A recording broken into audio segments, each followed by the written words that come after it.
Եղբայրներ, քույրեր, գոհանանք Տիրոջից, որովհետև սա մեծ ողորմություն է, միաբան իր ներկայության մեջ լինելը։ Եվ մենք երանելի ենք, որ Աստված միլիոնավոր, միլիարդավոր ժողովրդից մեզ ընտրել է եւ դարձրել է իր զավակները։ Փառք Հիսուսին, փառք մեր Տիրոջը, գոհանանք նրանից ամեն բաների համար, որտեղ նա բազում ողորմություններ արել մեզ համար։ Եվ մեր կյանքը իմաստավորել է, եւ Հիսուս ասավ. ես եկա, որ դուք կյանք ունենաք եւ ավելի հավիտենական կյանքը, որ մենք երբեք չենք պատկերացնի նման բան։ Փառք Հիսուսին, փառք ամենակարող Աստծուն, որը ստեղծել է երկինքը, երկիրը, տիզերքը, ավետարանն ասում է թե երևացող բաները եւ թե չերևացող բաները։ Փառք Տիրոջը, եւ այսօր հնարավորություն ունենք իր կենթանի խոսքերը լսելու։ Եվ իր խոսքն է, որ կարող է մեզ փոխել։ Շատ կարևոր է, եղբայրներ, քույրեր, թե մենք ինչ հարաբերություն ունենք Աստծո խոսքի հետ։ Որտեղ Աստծո խոսքը շատ կարևոր է, որ նա բնակվի մեր մեջ, մեր սրտերի մեջ, առաքյալը ասում է առատապես բնակվի ձեր մեջ խոսքը ամեն իմաստությունով։ Սա շատ կարևոր է, եւ ես ուզում եմ կիսվեմ ավետարանից Եսայի մարգարեությունից մի համար կա, ուզում եմ կանգ առնենք Եսայա 66 երկրորդ համարից, այս համարի մեջ այսպես ասեմ, այսինքն խոնարհին եւ կոտրած հոգի ունեցողին եւ իմ խոսքից դողացողին։ Ես ուզում եմ կանգ առնեմ հենց խոսքից դողացողին եւ ուզում եմ խոսամ եղբայրներ, քույրեր, Աստծո վախի վրայով։ Նաեւ ասում են Աստծո երկյուղը, Աստծո վախը տարբերվում է մարդկային, աշխարհային մյուս վախերից։ Աստծո վախը Սուրբ Ինքնասման նշանակում է չարությունը ատել կնշանակի։ Աստծո վախը, Աստծո երկյուղը, այս երկու արտահայտություններն էլ մենք հանդիպում ենք Աստվածաշնչի մեջ, որը պատկառանք է, հարգանք եւ պատկառանք է նշանակում Աստծուց։ Օրինակ մարգարեն ասում էր Տեր, փառքը քոնն է, բայց երեսի ամոթը մերն է։ Տեսեք, սա պատկառանք է։ Ինչու պետք է պատկառանք ունենանք։ Ինչու պետք է երկյուղ ունենանք Աստծո առջև։ Որովհետև մարդը միշտ սխալական է։ Սայթակող է, վրիպող է։ Սրա համար այդ երկյուղը, վախը, Աստծո խոսքը, որը շատ կարևոր դեղ է, ինչպես Աստված իր խոսքը նմանացնում է դեղի։ Աստծո վախը կարա շատ հոգևոր հիվանդություններից բժշկի, շատ մարմնավոր հիվանդություններից բժշկի, եթե մենք սա ունենանք։ Կան համարներ, ուզում եմ կարդամ, եւ մենք ուշադիր լինենք Աստծո խոսքը ինչ հաուսում ասի այս համարների միջոցով։ Ինչու օրինակ մարդիկ անձիկ կան, որ ունեն Աստծո վախը, այդ երկյուղածությունը, բայց մարդիկ կան չունեն այդ վախը, եւ սա շատ բացասական է անդրադառնում նման մարդկանց կյանքի մեջ։ Երեմիա մարգարեության մեջ տեսեք մի համար կա, մենք կարդում ենք Երեմիա մարգարեության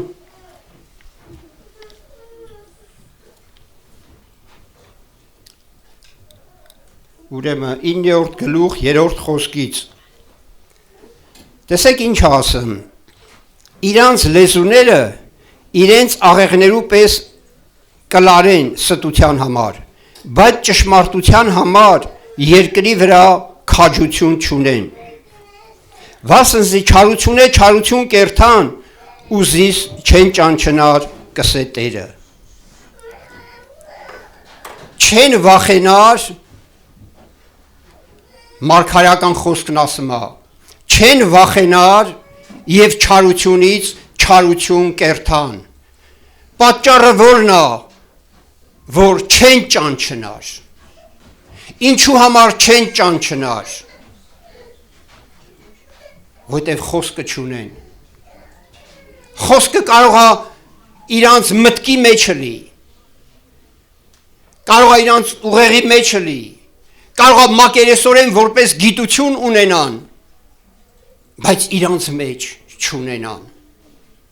Հովանու 8-րդ գլխի մեջ Տեր Հիսուսը եւ որ խոսում էր հրյաների հետ, մի կարևոր բան ասավ հրյաներին։ Ասավ իմ խոսքը ձեր ներսիդին տեղ չունի։ Եվ իրանց վրա եկավ հավիտենական կորուստը։ Խոսքը ձեր ներսիդին տեղ չունի։ Խոսքը կարա, խոսքը եթե մենք ընդունենք մեր մեջ, խոսքը եթե մեր սրտերի մեջ բնակվի, մենք կճանաչենք ճշմարտությունը։ Զիս չեն ճանչնա եւ չարությունից չարություն կերթան։ Եղբայրներ, քույրեր, տեսեք թե ինչքան կարևոր է, ինչքան կարևոր բազում համարներ կա, եթե այս թեմայով խոսվա, մի քանի քարոզներ կարելի է պատրաստել հատուկ Աստծո վախի, Աստծո երկյուղի համար։ Բայց ես ուզում եմ համառոտ մի քանի համարով կարևորը որ մենք իմանանք խոսքի իմաստը, սրա կարևորությունը, թե Աստված ինչ է ուզում ասի մեզ։ Տեսեք Սաղմոսների մեջ մենք կարդում ենք ինչքան համարներ կա վերաբերվող Աստծո խոսքին։ 103 Սաղմոսի մեջ էսպես ասում. Հապա որչավ որ երկինք երկրեն բարձր է, անչափ իր ողորմությունը իր մե վախեցողների վրա զորավոր է։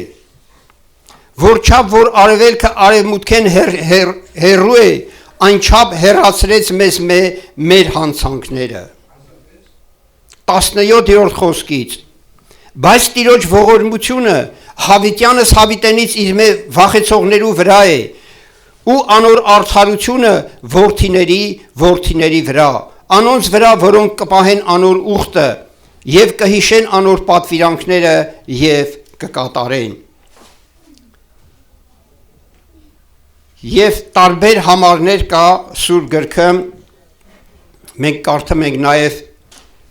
33 Սաղմոս 18-րդ համարից, ահա Տիրոջ աչքը իր մե վախեցողներու ու իր ողորմությանը հուսացողներու վրա է։ 34 Սաղմոսը 7-րդ խոսքից, Տիրոջ հրեշտակը իր բանակը անկե վախեցողներու 4 կողմը կդնե ու զանոնք կազատե։ Տիրոջ մե վախեցեք ով անոր սուրբեր, որովհետև նրանից վախեցողներին բան մը պակաս չի լինում։ Առյուծի կորուները չքավորություն ու անօթություն կկրեն, սակայն Տերը փնտրողներուն բարություն մը պակաս պիտի չլա, ամեն։ Թող Տիրոջ անունը մեծարվի, եղբայրներ քույրեր, փառավորվի Տիրոջ անունը, առակած գիրքը նաև այնտեղ էլ կա ամենատարբեր համարները, կա շատ օրհնյալ համարներ կա, օրինակ 14-րդ գլխի առակած 26-րդ խոսքից։ Տիրոջ վախի մեջ հաստատ վստահություն կա, ով անոր որդիները ապավեն պիտի ունենան, Տիրոջ վախը կյանքի աղբյուր է, մահվան որոգայթեն ազատ մնալու համար, ամեն։ Տեսեք ինչ օրհնյալ գանձեր է, որ մնում է սրանք մենք կարդանք եւ ընդունենք, եւ միտք առնենք, եւ հասկանանք, որ մենք նրա առջև ենք, որ ունենանք պատասխանատվության զգացում, որովհետև մենք ուզենք թե չուզենք, մի օր պետք է կանգնենք հաշիվ տալու մեր ապրած կյանքի համար։ Տերը օգնի, եղբայրներ քույրեր, Աստված օգնի այս բաների համար, որ մենք հասկանանք այս բաները, հասկանանք ու անհանգստանանք, որովհետև նրա աչքերը տեսնում է ամեն տեղ, մեր բոլոր կյանքը, ամեն բան նա տեսնում է 94-րդ Սաղմոսի 10-րդ համարից ասма աչք տվողը չի տեսնում, ականջ տվողը չի լսում, մարդկանց գիտություն տվողը չի իմանում, մենք բաց նամակների պես ենք եղբայրներ քույրեր, եւ ուստի պետք է մենք իր առջև անկեղծ պետք է լինենք իր առջև, Մենք շատ խոստումներ ունենք Աստծուց, որը Աստված մեզ խոստացել է, եւ մենք պետք է ուրեմն հաշվի առնենք այս համարները Փիլիպեցիս թղթում տեսեք ավելին է ասում Պողոս առաքյալը երկրորդ գլխի 12-րդ խոսքից իմ սիրելիներս ինչպես ամեն ատեն հնազանդ եղաք ոչ միայն իմ ներկայությանս հապա ավելի իմ բացակայությանս ատեն ահով ու դողով անձերնիդ փրկությունը գործեցեք որովհետև Աստված է որ ձեր մեջ կներգործեք ամենալը ու ընելը իր հաճության համար ահով ու դողով գործեցեք ձեր փրկությունը պատվիրում է առաքյալը եւ Հակոբոս ասում է ինչ օգուտ է եթե մարդը խոսքը լսում է եւ չի կատարում եթե լսում ենք խոսքը ու չեք կատարում ասում է դուք ձեզ խաբում եք մենք Աստծո խոսքը պետք է ջանք անենք բոլոր Աստծո խոսքը կատարենք ամեն պայմանների մեջ Աստծո խոսքը կատարենք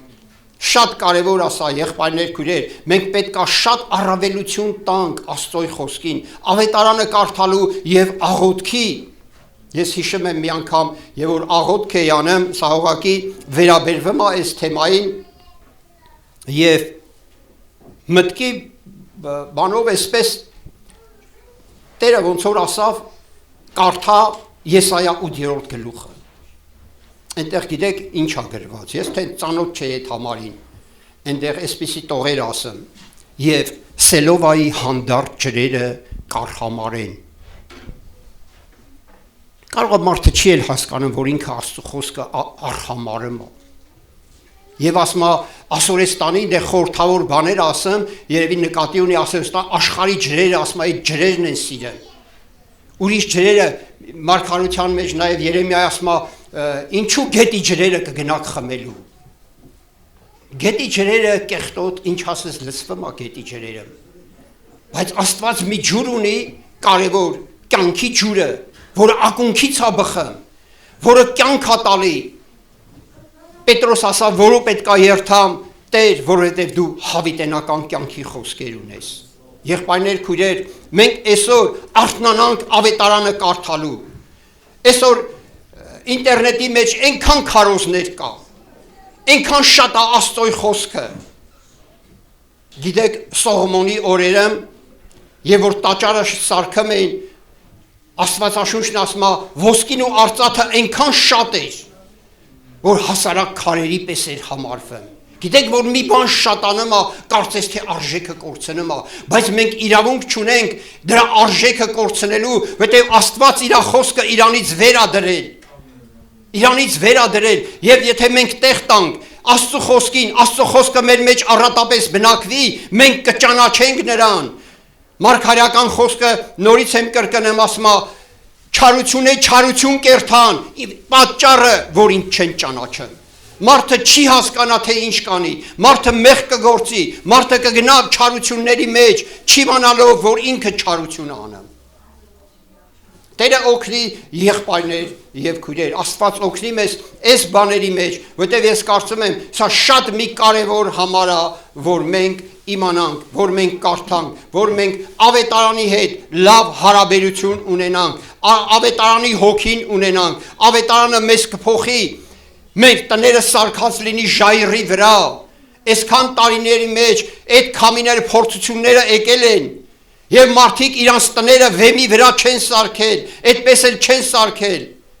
Ասում են լավ եղբայր է, լավ մարդ է, բայց դժոխքում լավ մարդիկ կան եւ լավ եղբայրներ կան, որոնք չեն ապաշխարել։ Փորձությունը եկել է եւ քանդել է իրանց տները, որովհետեւ իրանք վեմի վրա չեն սարքել։ Ես հիշում եմ Թուրքիայում եւ որ երկրաշարժ էր եւ այդ հաղորդումը լսում էի եւ այնտեղ ասում էր որ այդ տարածքում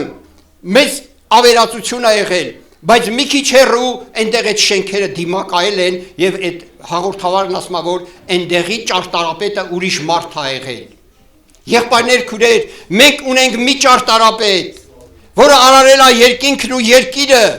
մենք նրա միջոցով սարքենք մեր տները Աստծո խոսքով եւ փորձությունները գա մեր տները դիմակայի, որովհետև մենք Աստծո խոսքը լսող եւ կատարող ենք եւ կլենք իմաստուններ, եղբայրներ, քույրեր, առաքյալն ասում է ոչ թե անմիտների պես, հապա իմաստունների պես։ Աստված օգնի մեզ այս բաների մեջ, սա մենք բաներ ունենք, մենք անելիքներ ունենք անելու, նաև հայտնության գիրքն ասում է փորձությունը պետք է գա ամբողջ աշխարհի վրա, պետք է գա այդ փորձությունը, բայց ասում է նա որ իմ խոսքը պահի, ես էլ նրան պետք է պահեմ փորձության ժամանակ։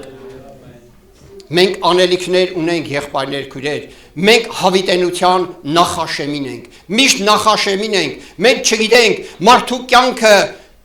ասում է շոքի պես է, գոլորշու պես է, մարդը կա եւ վարքյանների մեջ չկա։ Մենք պետք է շատ ուշադիր լինենք եւ թող Աստծո վախը թող մեզ ուրեմն ունենանք մեր մեջ, մեր սրտերի մեջ։ Սողոմոնը, տեսեք իր վերջի խոսքերը, այսպես ասեմ, Աստվածանից վախեցիր, սա է մարդու պարտականությունը,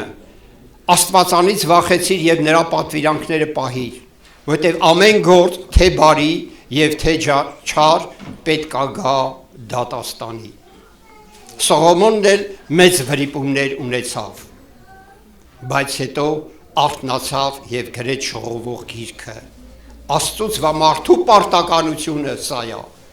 Աստծո պատվիրանքները պահիր եւ վախեցիր, որտեղ ամեն գործ գալու է հաշվետվության օրը, եղբայրներ եւ քույրեր։ Տիրոջ անունը փառավորվի եւ Տիրոջ անունը մեծարվի, կարեւոր է, նորից եմ ասում, Աստծո խոսքը լսող եւ կատարող։ Ավետարանը ունենանք մեր մեջ։ Եթե չունենանք, չենք զանազանելու։ Հիսուս հրյաներին ասավ, իմ խոսքս, իմ պատվիրանքներս, իմ խոսքս եթե պահեք, ճշմարտությունը պետք է իմանաք եւ ճշմարտությունը ձեզ ազատ պետք է անի։